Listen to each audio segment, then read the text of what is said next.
Throngs of protesters, many from marginalized rural groups, spill onto the streets of Lima in support of an ousted president who campaigned on representing them. Voter anger has long bubbled close to the surface in Peru, which has seen 6 presidents in 5 years. Most former leaders have been jailed or investigated for corruption, but the situation has exploded in the last 2 weeks, as the fall of former President Pedro Castillo sparked deadly protests across the country.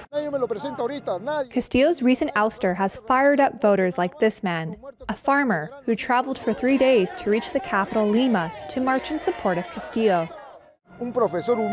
He said Castillo represents the people and wants him to be reinstated. Many of these protesters, some Castillo supporters and others simply angry, said they felt ignored by political leaders.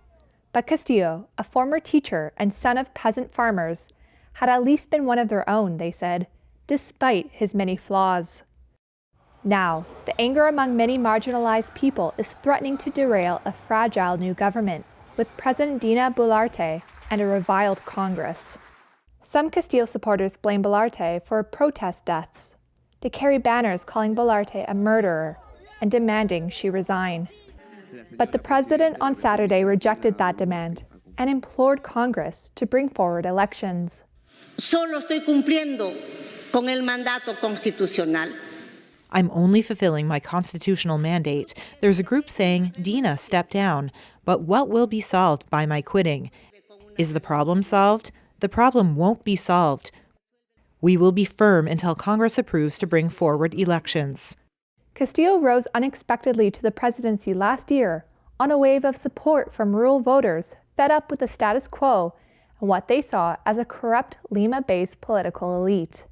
In a recent handwritten letter from jail, Castillo said, quote, "I was chosen by the forgotten men and women of deep Peru, by the dispossessed who have been neglected for over 200 years.